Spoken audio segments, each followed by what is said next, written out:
He's the spokesmodel for NXT.org. Yeah. Yes, he's gotta be buff. I got a couple projects going on right now, but after that, the NXT song is. Oh yeah, the NXT song, NXT rap, maybe. Just like cryptocurrency rap. Ah, Yeah, excellent, excellent. Yeah. All right. You feeling raps? Awesome. All right, guys. Well, we are live here. Let me just kick things off here. All right. Welcome, guys. It's beautiful Bali. We do this rain or shine, and it happens to be raining quite a bit. We got a little, even got a little beacon in the roof, which keeps things exciting with all the electric. Thanks for coming, folks. On here,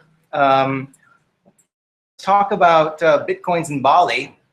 I do a little cheerleading about the local scene we got going on here. I don't know if we really realize how cool it is for Bitcoin here in Bali, but I'm gonna do a little rundown, talk about how cool it is to be here and to work on Bitcoin projects. We're also gonna talk about the CoinDesk Q1 report, which Deborah posted. There's a lot of meat there to discuss. Not all happy news, but we're gonna put a positive spin on it.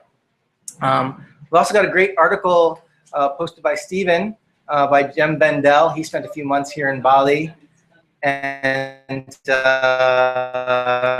he's a superstar. I'm gonna take a few pot shots. It's easier when he's not here.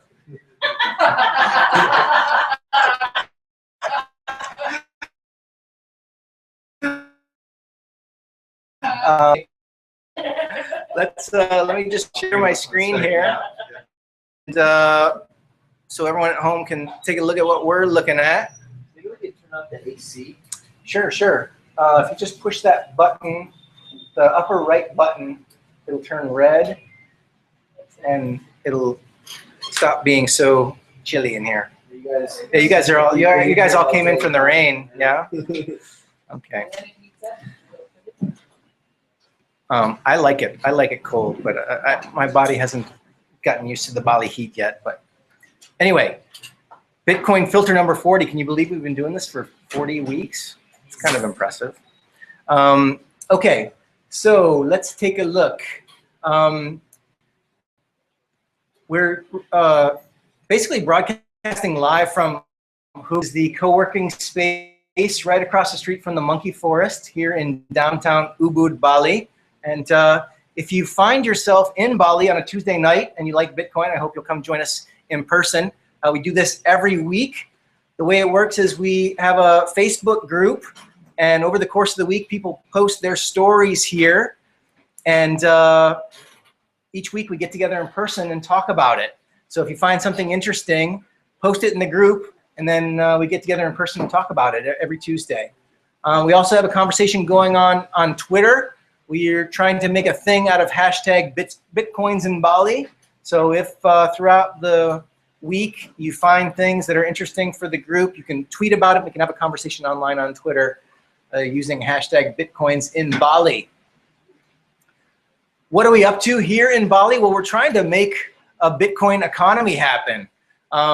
This is coinmap.org. It shows the brick and mortar businesses around the world that accept Bitcoin. This is a little snapshot of Southeast Asia. There's Singapore up there. There's Jakarta, the capital of Indonesia, and we're down here in Bali. We added 2 new merchants. Last week, I think it was 35 merchants. So progress. We're gaining on Singapore. And by the way, once we have 100 merchants that accept Bitcoin, this little dot will turn red. So that's the goal. Basically, we're trying to get merchants to sign up and accept Bitcoin, making Bali a Bitcoin-friendly island. If you want to know where you can spend your Bitcoin in Bali, you can go to bitislands.com. There's lots of deals. You can rent a scooter. You can stay at a homestay. There's a 5-star hotel. There's surf lessons. And of course, you can pay for your HUBUD membership with Bitcoin. Can't forget that. also got a 5-star hotel. I don't know if you guys have seen this yet. This is the Viceroy Bali. Fantastic 5-star hotel. They made a little commercial. Check this out.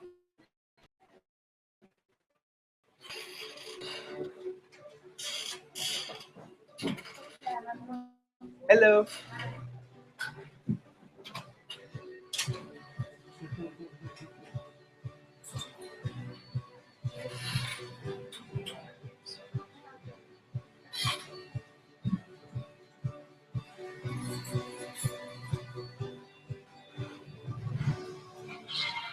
So yeah, you can go get a fancy 5-star meal, get a massage, and pay with Bitcoin right here in Bali. Oh, but they didn't shoot the party, huh? Yeah, the party was on there. You think you can? I'll send you. We'll put the links in the show notes. Yes. You can check it out.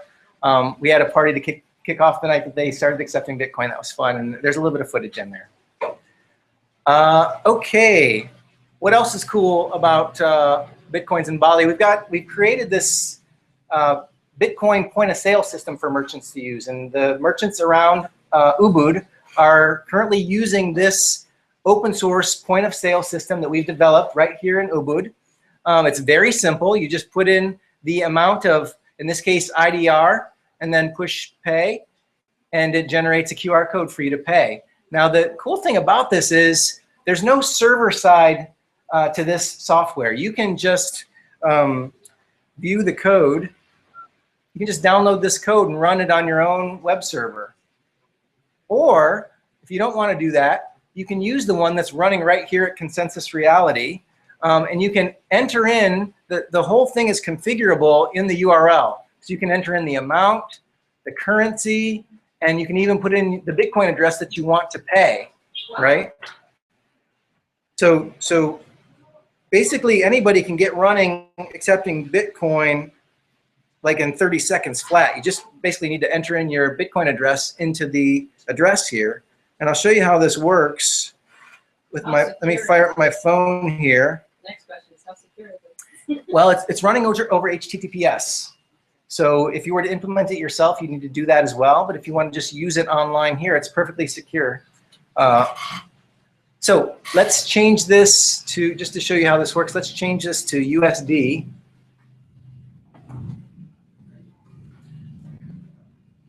When I update that, and I don't want to pay $3,000 to do a demonstration, so I'll change it to 2 and it pay. And then I'll just fire up my phone, and as soon as I pay this bill here, it'll acknowledge on the screen. So if you're the person working at the restaurant and you're wondering if the payment went through, it'll show you on your own device, and then get rid of that and you're ready for your next customer. So really super simple, open source, download it and use it at will, and help us find merchants in HUBUD to use it as well. Using it in a cafe? Not yet. They are using it here in HUBUD. The Delicious Onion's using it, and some others we're talking to. Yeah, super easy. Okay, what else is cool about Bali? Well, like I mentioned, we've got HUBUD. Because of HUBUD and because of what we've been doing here with these little shows, we've got like real Bitcoin royalty rolling through here from time to time. We had the guys from Change Tip, a whole team, took over the villa behind HUBUD here and developed their new website together. That was totally cool to have those guys here. I had the CEO on the back of my scooter with no helmet. That's how we roll here in Bali. We check them out. They're a tipping mechanism for Twitter, Facebook.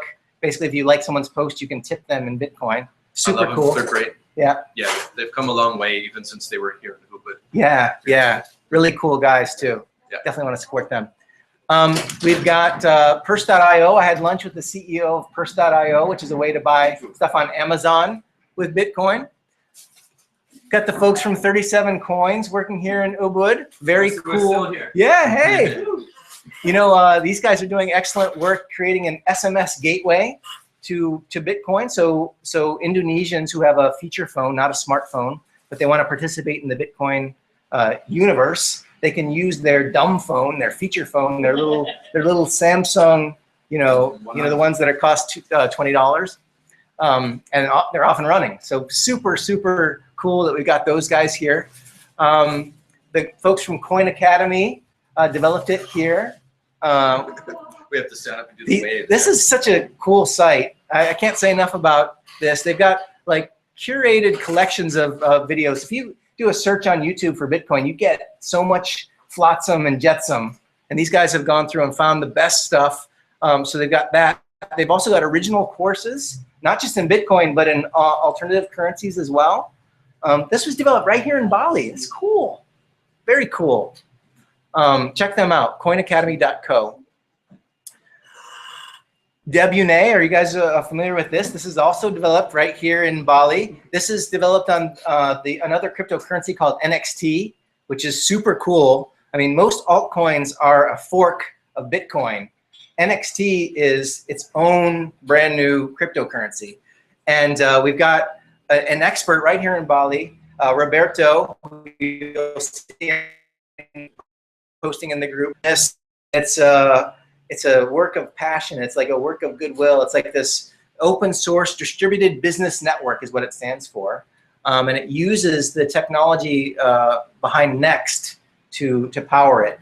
And one of these days, we'll get him in here to talk in more detail. There's a cool video to watch. It's a little bit too long to watch it now, but check it out at your leisure. It's super, super cool. Fantastic idea, like next generation cryptocurrency 2.0 stuff. So check that out. What else? Bamboo wallets. We've got the founder of Bamboo Wallets here, and there's been some posting lately. He's going to create a bunch of Bamboo wallets. We'll get to that after the meeting tonight. Go over the details. But this is super cool as well. He puts your QR code on a little piece of bamboo using laser engraving. So you can count in your pocket and your savings account in your pocket. Yeah, and you don't have to open up your phone and Yeah. app and then go to the receive section to get totally your QR cool. code. It's just like, oh, here's my card. Yes, it's slick hipster stuff. Totally cool. Anyway, I have one, and the folks that are here in Bali are going to get one, I think, later tonight. So super cool. All right, so that's my little recap of Bitcoins in Bali. We've been doing this for like a year, and it's just a really cool place to be. I think there's cool stuff happening here, and I'm just optimistic about the future. And when I went back, I was going to toot the horn a little bit. So that's what we have going on here in Bali. By the way, if you're at home and you have a Bitcoin project, Bali is a great place to do it. So come join us. That'd be nice. We'll roll out the red carpet for you. All right, next. The price. Wah, wah. This is the price has gone down since last week. This is the last 24 hours. This always baffles me when there's like just a cliff, just like, it just drops off. Usually this means there's like some, big block of Bitcoins being sold somewhere. But this is Bitcoin average. They've got APIs connected to most of the major exchanges around the world, and their price represents, well, they're going for an average price. So you'd have to sell quite a few Bitcoins to make a dent in the price as reported by these guys. So anyway, it's always a bit of a mystery when this happens.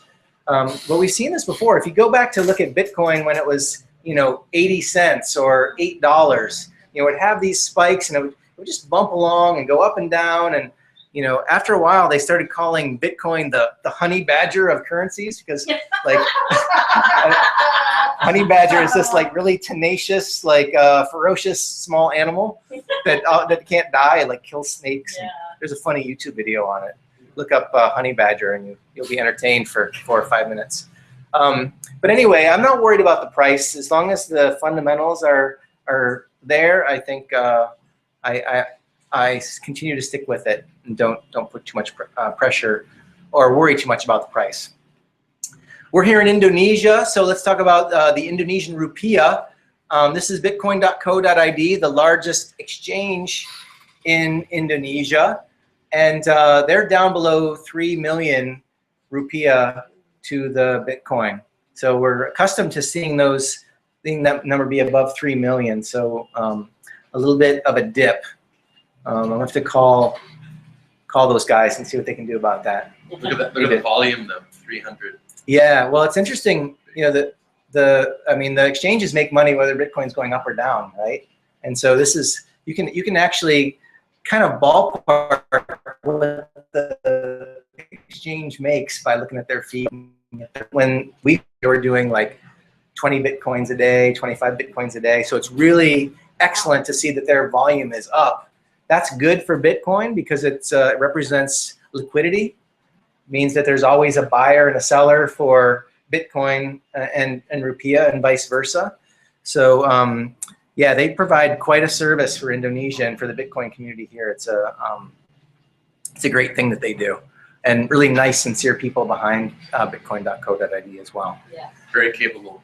Yes, yes, I indeed. got a great customer survey that I can't fill out. Because you're back. It's a chance to practice. Yeah. Okay. All right, let's take a look at this. This is the total number of Bitcoins in existence, but not really because I haven't refreshed the page in a little while. Let's refresh this. Okay, now there's a few more. What's interesting about Bitcoin is you always know exactly how many Bitcoin exist in the entire world, right? So you know, you can't really do that with other currencies. Although I'm going to attempt to do that in just a minute.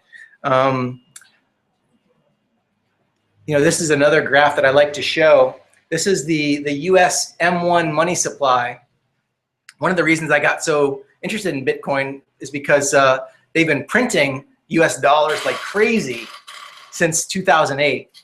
In case you were wondering what this like spike here, this is 2008, and this is the M1 money supply, which is all the dollar bills and the coins and the basically the money that the Federal Reserve produces. But it's not really a good comparison to this number, because this is the total number of Bitcoins, 14 million. Total number of dollars is, let's change this graph a little bit smaller here so we can see. So I think there's about 4 trillion US dollars, right? That's a ton, that's a lot. You know, we're talking about big numbers here. I think it's pretty interesting. What's 4 trillion divided by 14 million? Those are both big numbers, 14 million, 4 trillion. That's 285,714 times more US dollars. That's times more. You have to have a whole universe, like 285,000 dollars that just represent the M1 money supply. And this is a little bit pedantic, but the M1 money supply is not the real money supply. Banks loan out at a 10-to-1 ratio to that figure. So there's actually quite a lot more money in the world in US dollars than 14. But the funnest calculation to do then, though, is to find out what Bitcoin, you know, you can't expand the number of Bitcoins, right? That just happens based on an algorithm. So in order for Bitcoin to supplant the M1 money supply, it would have to be worth what you multiply the price by today. So let's see. We multiply that. Each Bitcoin would have, let's see, what is that? $63 million. Yeah. So it's per Bitcoin. Yep. So, you know, I'm not that that's going to happen, but if you play with the numbers, it's just to give you an idea of the magnitude of the numbers that we're talking about. Because a billion here, billion there, pretty soon you're talking about real money kind of thing. It's hard for me to get my head around how big these numbers are. And even when you look at a graph like this, you know, it's like, oh, there's a problem here, but I don't really know what 4 trillion is. Like, that's just a big number. It's a big number. That's a lot. And it's, you know, it's quadrupled since 2008. This is like my whole lifetime. The Federal Reserve's just bumping along, making money. There's a little bit of inflation. And then here, somebody got punched in the nose, and the Federal Reserve is basically showing that they don't know what to end badly. That's my favorite graph. I talk about it quite a bit, so I won't belabor the point, but you get the idea. Okay, so moving on. We're going to move on to the news part of the show, and I wanted to bring this up. How many, just like, anyone want to offer where they get their Bitcoin news, or what websites they go to for Bitcoin news? Anybody heard of this coinfire.io? This is, I hadn't either. I usually go to CoinDesk or Cointelegraph. I've got a little, Google alert for Bitcoin. So every day in my inbox, I'm a Bitcoin junkie, so I like the alerts. I hadn't heard about this Coinfire site. And this has come up on many of our gatherings about how the Bitcoin community kind of polices itself. And it's so cool when somebody loses their Bitcoins, the whole Bitcoin community jumps in, and there's this self-policing that happens. It's just really, I think it's really awesome that you can't really, if someone steals your Bitcoin, you can't really call your local police. Probably won't get too far. But the Bitcoin community is usually quite helpful. I just decided to become a journalist. He was a Bitcoin enthusiast, and he basically started essentially a blog. He got some other people involved, and one of the things that he started noticing was that a lot of these Bitcoin outlets were just reprinting the press releases from these companies, so without even doing any fact checking, right? And this was the genesis of this Coinfire site. When he went, there was one story about some company being having a deal with some big Swiss insurance company, and all of the deposits being insured by this big Swiss bank. And he called the bank, and the bank was like, "We have no idea what you're talking about." Or all through the news ecosphere. And so, it's interesting. There's a lot of these Bitcoin news outlets. They're small nations. They don't have a big budget. They don't have a lot of. I saw a little niche, a little chink in the armor, a little need to be met, and he did it. And he started this Coinfire.io site. And this story about GAW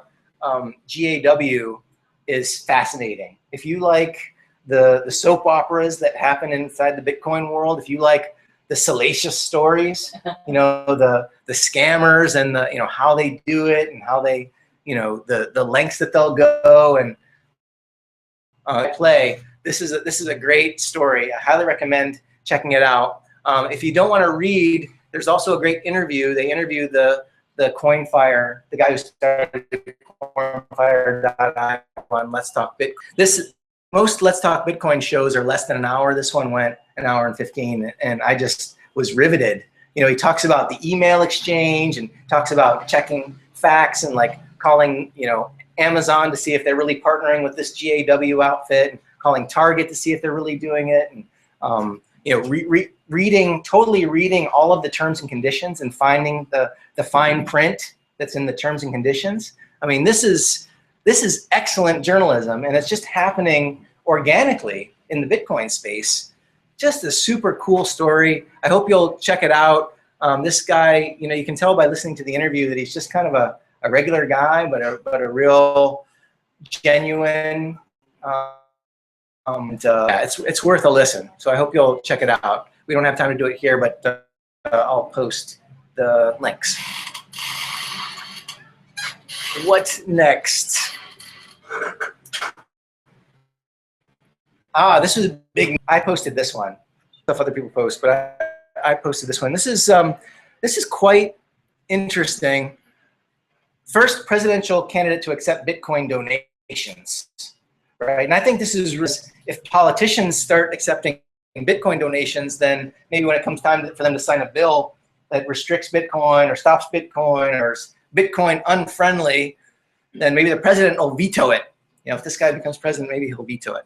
But if you look a little deeper, it's kind of it's pretty timid.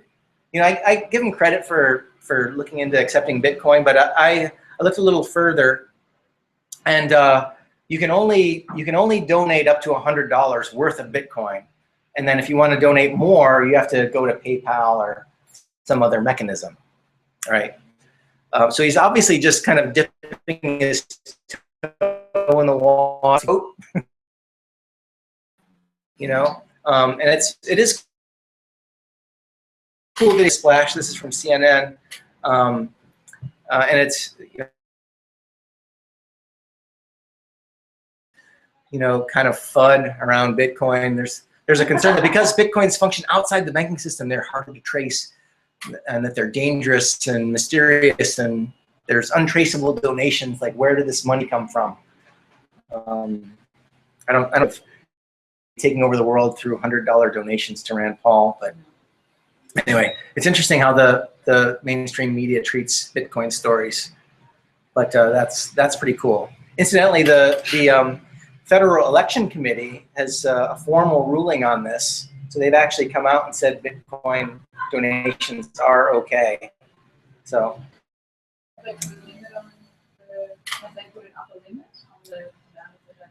Well, there's a regular limit on donations, and that's, I don't think they made a specific limit for Bitcoin. That's just a policy of Rand Paul. Yeah. Isn't there something like where the campaign can take as many donations of under $200 as are given? Right, but I think any individual, that's why they have to collect the name of the individual donating, because they can't give any more than $2,600, I think. Which is, you know, people mess around with that as well. You know, I've worked at big corporations that send around emails saying you better donate to this candidate if you want to see your bonus at the end of the year. True story. And that, I mean, you can only imagine how that kind of thing goes on. There's all, I mean, money in politics, that's a whole nother topic. I'm of two minds about it, but anyway, it's big news, and I don't know, it's a good thing, I think, overall. Next story. Oh wait, let's talk about Jem Bendell first. All right, this is an article just posted by Jem Bendell. What happens to democracy in a cashless society? So, keeping on the political topic. Let's see. Last month, I was asked to speak at a conference in the City of London. Do you guys know that? You guys know what the City of London is? You know, the City of London is not London. It's like a little tiny piece of London, right? And actually, when the mayor visits the City of London, he has to ask for permission. There's all kinds of weird stuff. Get on YouTube and type in City of London, not just London, City of London, and you'll learn a few things. Yeah, it's like a little city inside the city. Yeah, and it's located right at the same place where they used to, like the Tower of London, I think, where they used to, I don't know, draw and quarter people. Anyway, you could spend all day learning about the City of London. It's like a topic in itself. But anyway, he visited that mysterious place inside of London to give a little talk for presumably some big wigs in the banking industry. And here, what he's talking about is electronic payments. And he's saying, I told the delegates that major dangers lie ahead, right? First thing he's talking about is how to protect consumers. Basically his kind of idea is that consumers need to be protected by regulation. And, you know, I think there probably needs to be some regulation, but one of the reasons so many people around the world don't have bank accounts is because to abide by the regulations and still serve everybody is not economically viable, right? It's just not scalable when you've got too many regulations to abide. You know, for example, in the Bitcoin world, you need a money transmitter's license in order to operate a Bitcoin company in the United States. That license costs between $250,000 and $300,000. Plus, you have to have several dedicated employees and yearly audits, and it's a very expensive process. And think about Kenya or someplace where they're working on $2 a day, if your customer only has $2 to put in his bank account, you can't afford to give him a free toaster, much less maintain his account. So I really don't think that, I think that consumer protection can happen organically, and a lot of things can be done now that we've got trustless architecture, like the technology behind Bitcoin. Consumers and individuals can protect themselves, right? It's trustless. You don't have to trust certain entities. There's more in this story about having to be very careful with customer data. With Bitcoin, you don't have to store any customer data. Your customers can pay you all day long without you having to store any customer data whatsoever with regards to their financial lives, right? Apple has 800 million credit card numbers on file. We've all read in the headlines like Target getting breached, Sears lost a bunch of credit card numbers. It's almost every other week you're seeing like a data breach, and you're seeing people's credit card numbers or their personal details being hacked, essentially. And Bitcoin doesn't require companies to store any customer data whatsoever. It's cool like that. You don't have to, a lot of people talk about trust, like, I don't know if I trust that guy because he might steal my money, but also you might not trust somebody because they're incompetent. Or maybe they're super competent, but not competent enough to guard 800 million credit card numbers. So it's a totally different approach, and I think it requires a lot less regulation. So I'm a little bit on a different, have a different opinion from Jem on that particular thing. Here's the protecting customer data. Payment service providers have a responsibility to maintain adequate risk management systems and ensure consumers' payments are safe and secure. Again, there's scalability problems. If you're trying to provide money for the entire planet, fraud prevention and fraud resolution and consumer protection in general is very expensive. And if it's centralized, it's just simply not as secure. The other interesting thing he talks about is, let's see. Oh, this part I do agree with him on. He says that there's consumer dependence on market oligopolies in Visa, MasterCard, and the other major card holders. I think he said, I think he said something like 80 or 90% of payments in the United States go through these Visa or MasterCard. A definite concentration of power.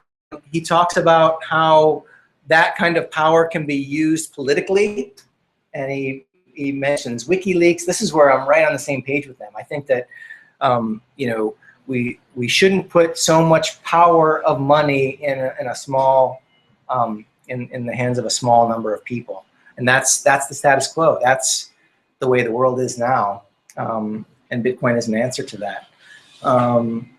So he addresses Bitcoin specifically, but he says, unfortunately, many proponents of Bitcoin ignore the flaw in the way that it is issued to first adopters and those rich enough to have powerful computers. This is an interesting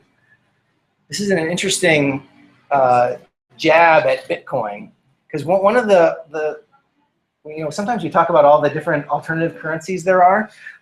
One of the hardest problems to figure out is how do you give it away in the first place in a fair way.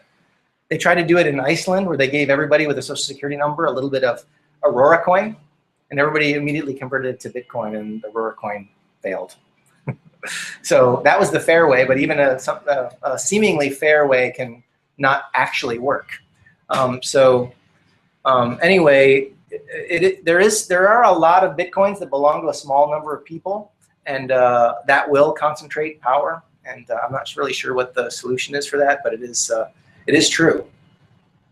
So in summary, at root, this debate is not about individuals satisfying themselves that they are ethical, but about promoting more informed public involvement in a discussion which currently excludes pretty much everyone without financial expertise. We should all be calling for international institutions such as the ITU, to play a greater role in providing a framework for a future where billions of people will be making e-payments safely, protected from abuse by corporate oligopolies and geopolitical struggles. I mean, he's definitely a sincere person, and smart people can disagree on this, but I don't think that having a framework with a bunch of regulations is the answer.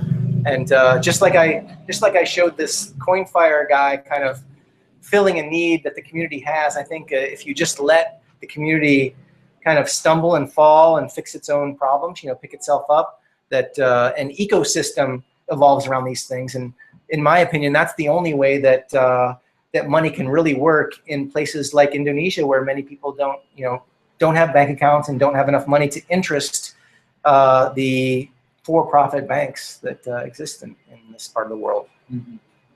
So I'm sure if Jem was here, he would have torn me apart, but I can argue with him in absentia. It's much more fun for me that way. Okay, so that brings us to the Q1 report. CoinDesk just released their Q1 report for Bitcoin. There's a lot of meat here. It's kind of a bummer report, but I will try and be optimistic about this. So I've just got a few. I read the whole boring thing, and I'm just going to try and show you what's exciting. How's that sound? This is kind of interesting. This was obviously the price is down from when they made the report. It used to be 243. But here's the Q1 price summary. It's down 23% quarter over quarter. So this was the close at the end of December. This was the close at the end of March, down 23%. Year to date, down 43%. So 2014 was the worst year for Bitcoin. It was down 70%, and now we're down 40% for the year. So great time to buy. They're on sale. Bitcoins are on sale. Yeah, I mean, nobody knows what's driving the price around this much. I keep thinking there's so much other good news. We're going to get to that in a minute. There's so much other good news. It just seems like the price should follow, but who knows? Animal spirits. That's what Alan Greenspan says. But let's go through some of these. Let's see. Number 11. Here's the quarter and what happened. Like, this is corresponding news items with the quarter. So Bitstamp had their wallet hacked. Then we went down here, and then the Bitcoin price went below 200. I think it was like quite a bit below 200, if I'm not mistaken. But then Coinbase launched their own exchange. Right? Coinbase was had kind of a strange mechanism for buying and selling Bitcoin originally, but then they opened up a proper exchange, one of the first fully regulated exchanges in the US. If you go back and look at the news, though, they had a few hiccups, a few states where they said they had permission, they didn't have permission. That was fun to watch the backpedaling and the email back and forth. We had the Ross Ulbricht trial, the guy who started the Silk Road, where you could buy drugs for Bitcoin. They found him guilty. Poor guy's going to probably spend the rest of his life in prison. There's a big Hong Kong exchange called MyCoin that disappeared with $387 million. Yeah, somebody's living life large in the Caribbean, sipping on a Mai Tai with a couple $100 million. Your coin is my coin. But what's In there? a suitcase? I mean, where There's is it? it's on a USB drive right here. Okay.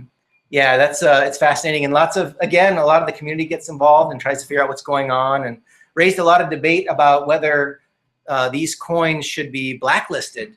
Because you can actually detect what Bitcoins had their origin in Bitcoins that were stolen from this exchange, and there's often a debate. Should we create a blacklist and not accept Bitcoins that were obviously stolen? And well, it's a real problem. I won't get into the details now, but it's a real problem if Bitcoin becomes not fungible, meaning that one Bitcoin is not perfectly exchangeable for another.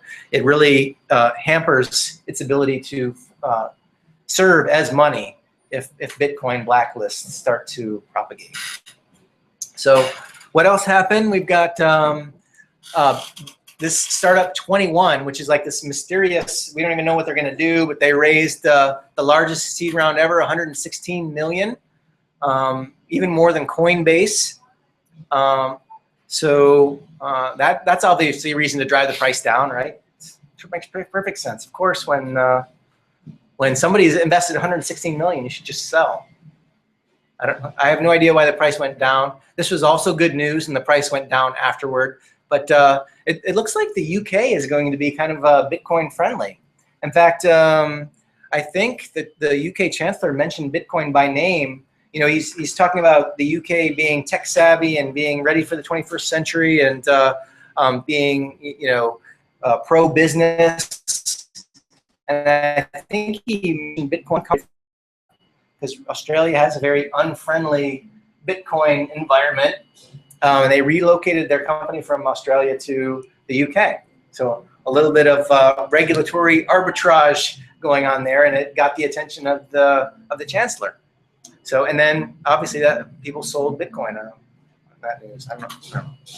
Anyway, so it's always interesting to correlate the news with the price, but sometimes it's also very mysterious. What else do we have? Okay.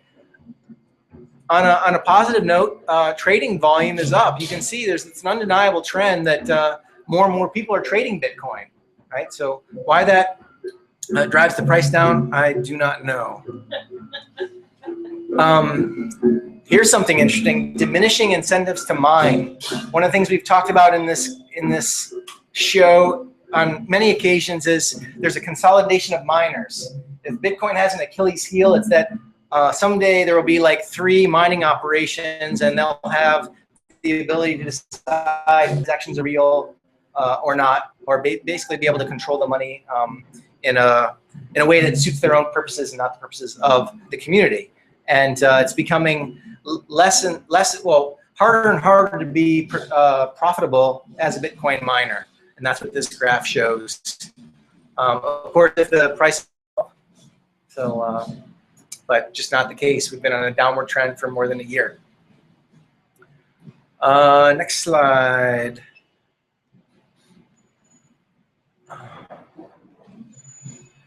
Transaction volume. Transaction volume is also going up, so that's a positive thing. You know, more and more people are using Bitcoin, well, it's just undeniable that it has more and more utility as a currency. You know, sometimes that's a double-edged sword. You know, if a lot of merchants accept Bitcoin and they convert right back to fiat currency, then that can drive the price down because the more people that are buying things on Overstock.com, for example, the more sell orders there are for Bitcoin if they have to convert directly to fiat currency. So, but this is good news. You can see the trend. There's more and more Bitcoin transactions taking place, which means it's more useful as a currency. What's next? Let's see. This is kind of interesting. You know, Bitcoin isn't the only cryptocurrency in the world, but it is far and away the biggest, right? It's 14 times larger than its next competitor. We were talking about Ripple before the show started in the room here, but you can see it dwarfs by an order of magnitude the next coin. And then these are the other coins listed by market cap.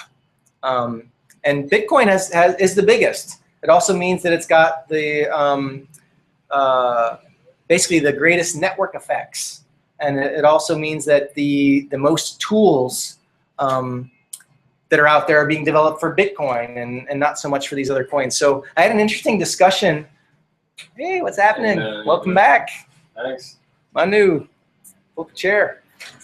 I had an interesting discussion with the guy from ChangeTip when he was here. We had a beautiful lunch out here at the HUBUD mansion, the bachelor pad out back. And I said, what do you think about altcoins? You think, is Bitcoin the one coin to rule them all, or is something else going to supplant it? And his opinion, he said that he goes back and forth, but his opinion is that Bitcoin has so much momentum and there's so many tools being built for Bitcoin, and the whole ecosystem is evolving around Bitcoin. Unless Bitcoin has a technical failure, it could very well be the one that succeeds. It's not to say that there isn't room for other alternative currencies, but you know, Bitcoin could be the one, at least for the foreseeable future. That was his opinion anyway.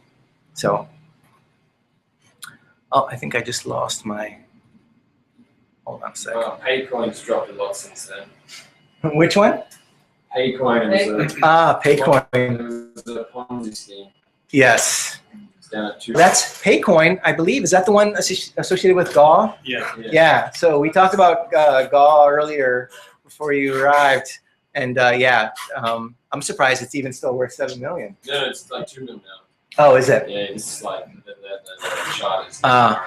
Well, that's the sad story about alternative coins. Oftentimes there's like a hype cycle, and everybody gets in, and then the people who pull the strings pull out their money, and somebody's left holding the bag. And Paycoin is an example of that. So next slide, 22.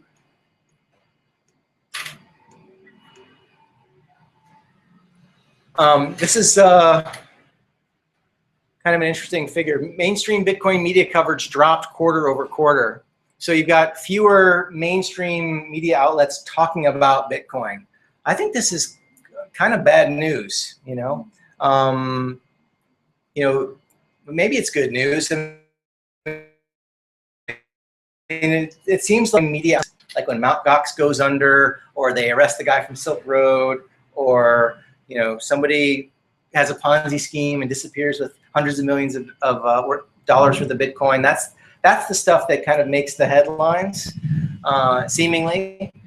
But I'm kind of in the camp that even bad press is good press, because it raises awareness. And to see the mainstream media kind of losing interest quarter over quarter, I don't know. I don't think that's good news. All right, what's next? Okay, so here's the good news. So despite all that, there's record investment in Bitcoin in Silicon Valley, right? This is a very cool comparison. Check this out. This is comparing investment in Bitcoin versus investment in the internet. So this is 94, 95, 96 internet, and 2014, 2015 Bitcoin. And by the way, these figures are adjusted for inflation. That's another. You guys know how I feel about inflation. Someday we won't have to do that, but anyway, even adjusted for investment capital flowing into Bitcoin-related startups. That's pretty cool. I mean, and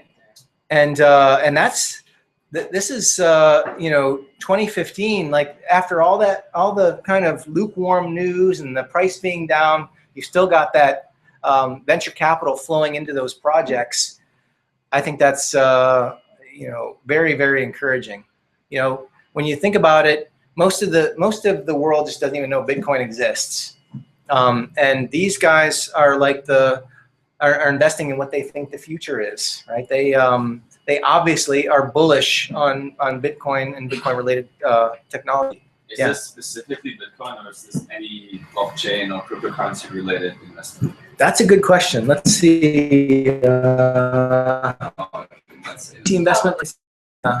No, internet figures include only first sequence venture deals. All figures adjusted for inflation, changes in the cost of launching a startup over the last 2 decades, etc.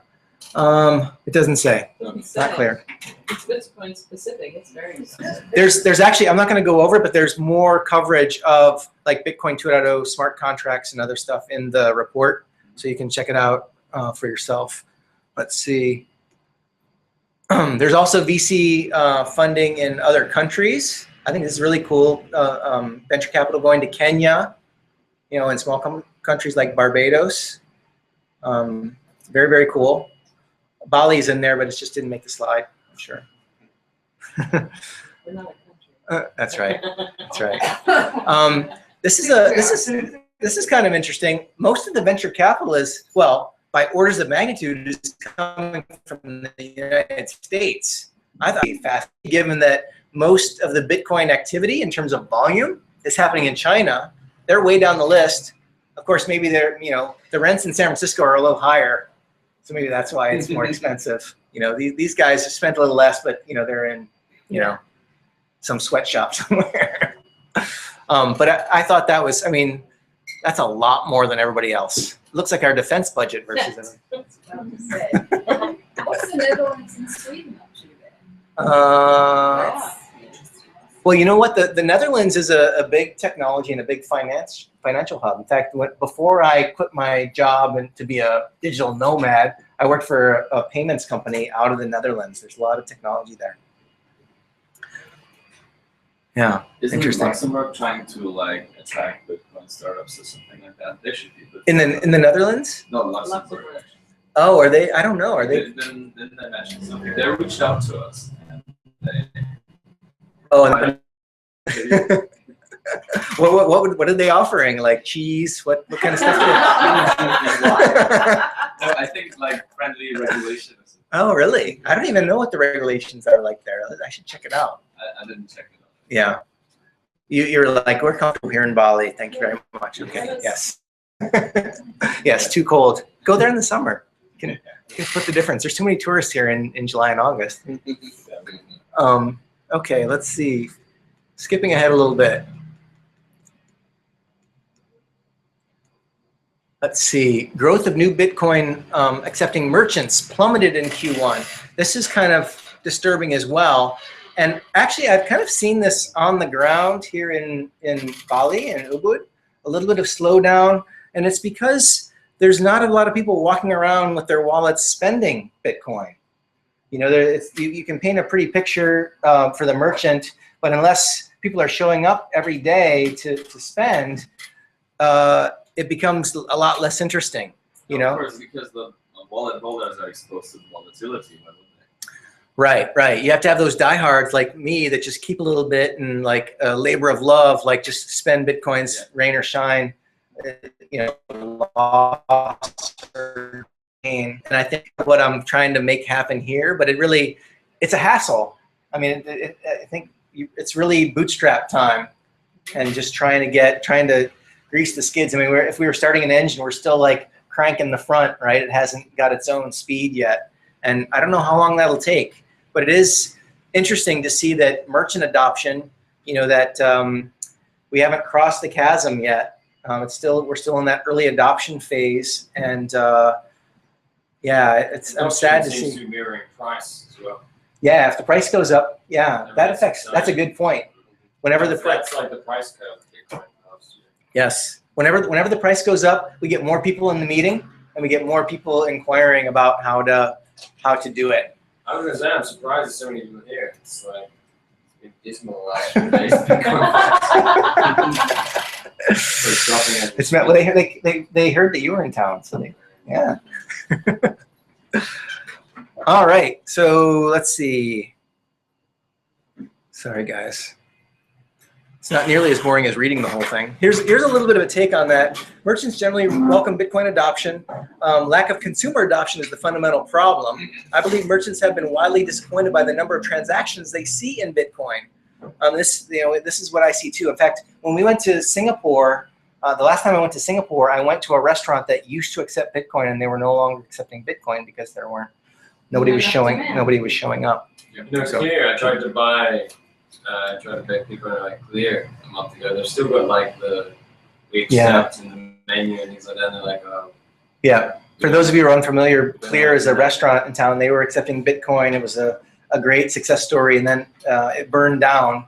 They moved to a temporary location, and they got more important things to deal with. And Well, they probably got a bit of a turnover of staff as well.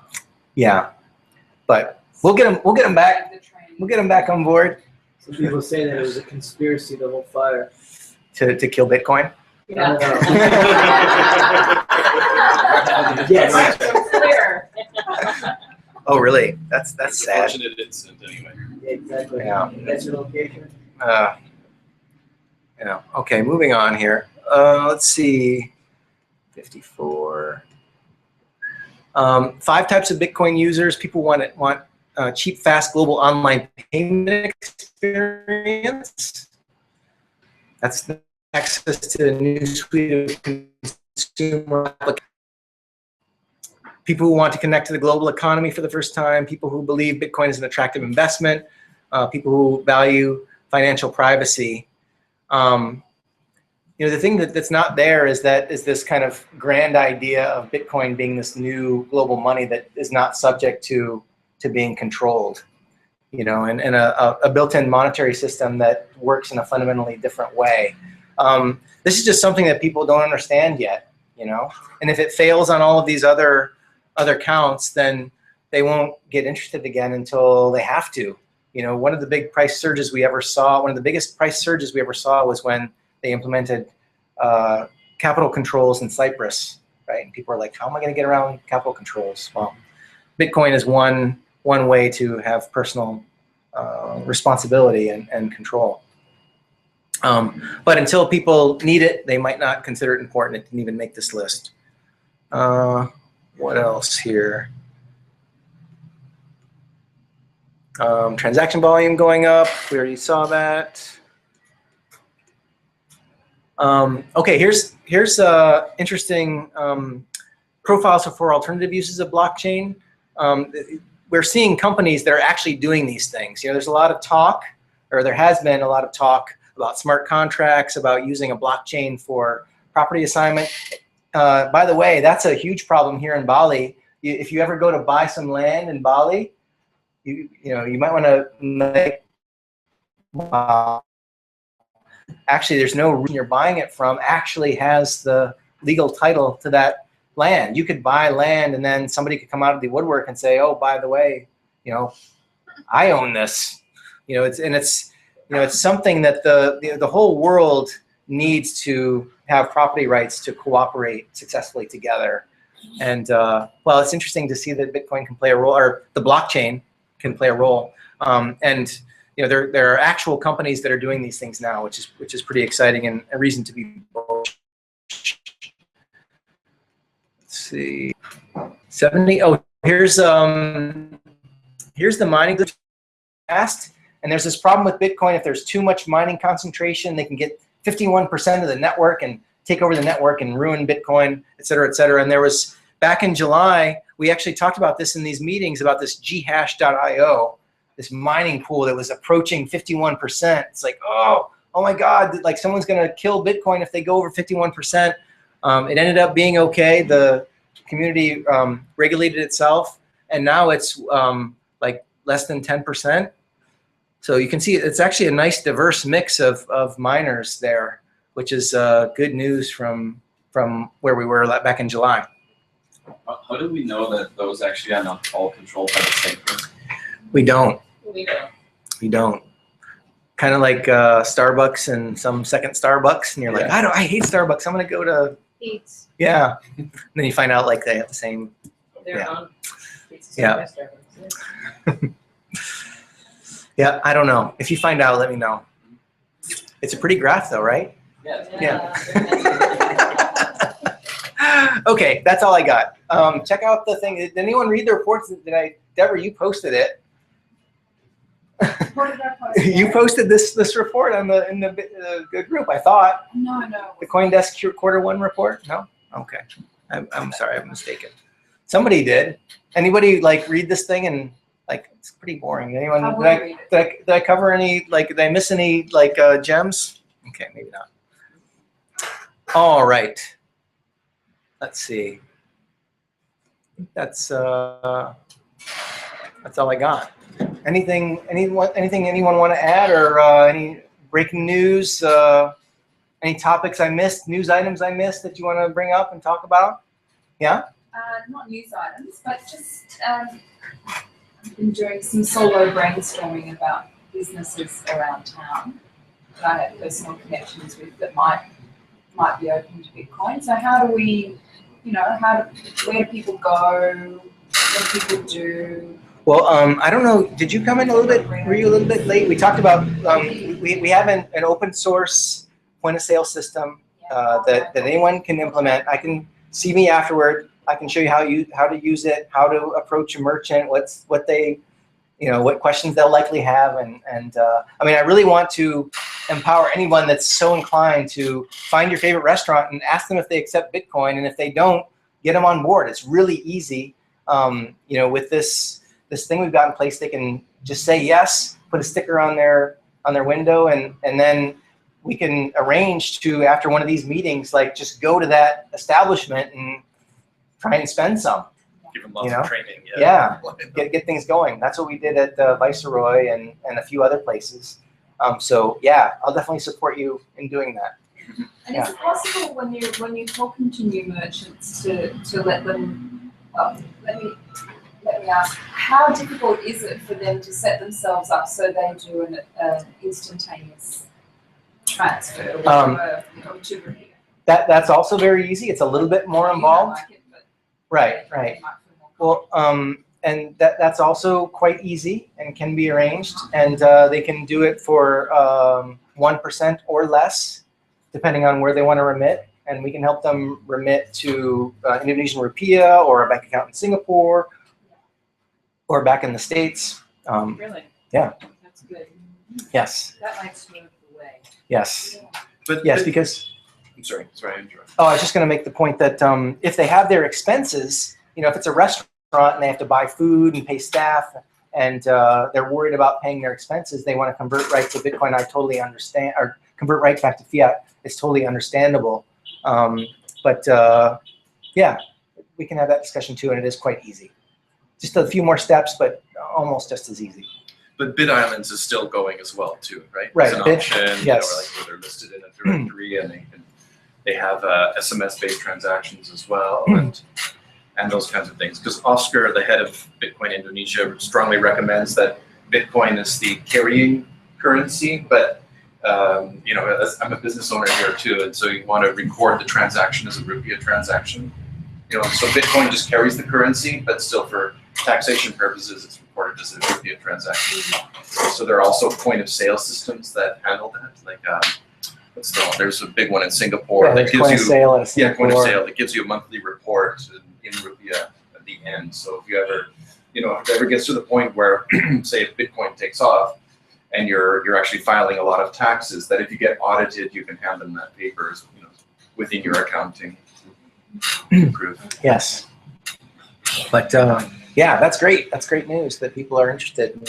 I'm always, sometimes I shop here in Indonesia and I'll go to the register and there's like 6 credit card sliding machines. Have you seen this phenomenon where the whole desk is like taken up with these little card sliders? And I'm just like, oh, there's a better way.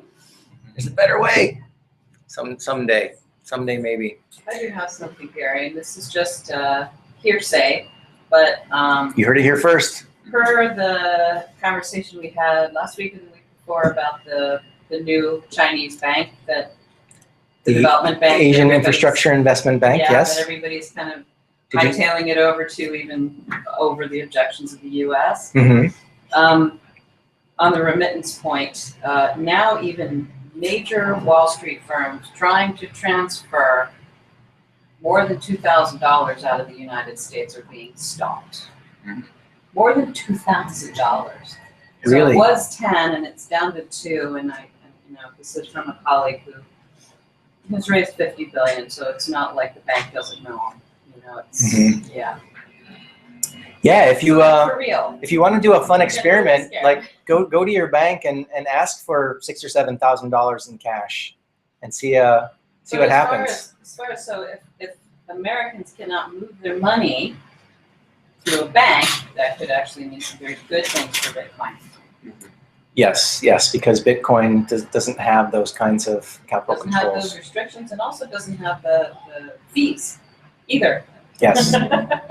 Have you ever That is true. Have you ever tried to make a deposit by wire and have it refused? When Yes. When that happens, they charge you. Yes. It's like, Oh, yeah. wait a second. Yeah. Yeah. Well, so- the whole system is, not to mention annoying, but it's also quite antiquated, and there's a lot of slop in the international wire transfer and settlements system, and it's time to do things differently. So, and it's really interesting. It's a great time to be alive, or a great time to be paying attention to this stuff, because since Bitcoin has come along, and since America's been printing money, there's just all kinds of innovation in this space now. People are getting, there's more people abroad, having more problems with banks, and it's just pushing all this new innovation to happen. It's exciting. Yeah.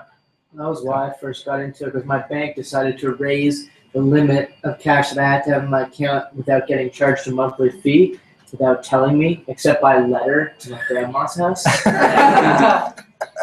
Oh, by the way, you're paying $15 a month now, yeah. Well, this is how you get negative interest, right? We've seen interest rates have been at 0 since 2008, and they're talking about going to negative interest, and people are like, how do you get negative interest? Like, that doesn't make any sense. Well, the way they do it is through fees. If it basically effectively costs you money to have, Yeah, that makes a lot of sense. I'm gonna right. put my money in the bank and pay it now. right? Yeah, you separate it. You start circulating it. You go and buy things, invest it, Yeah, like Bitcoin. Put it in the mattress, land. Yeah. Or get it in cash and put it in a safety deposit box. Safety deposit box only like $15 a year. Yeah, I posted in a group asking for exchanges that people recommended, because I'm trying to be more able to buy Bitcoin when I want to. I didn't get any responses. Shoot. Obviously the Indonesian one's great. I was amazed by that one. I tried one in the UK and it had a high fee and it was a bit slow. And then I made the super newbie mistake of not realizing that the address in my wallet was rotating. And so I sent $25 of Bitcoin to some random person. Is that a common thing? Oh, wait. So I have Bread Wallet, and basically the address, I'm pretty sure it's what happened. The address on my Bread Wallet was different, and I had like copied it before. You should still be able to get those funds. Yeah, all the old addresses are still valid. Yeah. You just get unspent addresses, so they can't relate the money flows. So the idea is for the HD wallet, hierarchical, deterministic, and We can help you with that, though. Yeah, we'll help you. We'll help you figure that out. I was like, oops, who did I just send this to? You send it to yourself. Don't worry, you can recover that. I'm just gonna wrap things up here, guys, because we're over time.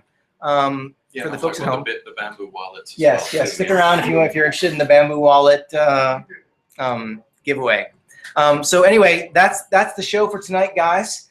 Be sure and sign up for the Facebook group if you're not already. Post all kinds of stuff about Bitcoin or Bali or Bitcoins in Bali there, or join us on Twitter, #Bitcoins in Bali. And if you're in Bali, come join us in person. We do this every Tuesday night at 6 o'clock at HUBUD. Thanks for coming, guys. Good night. Yay.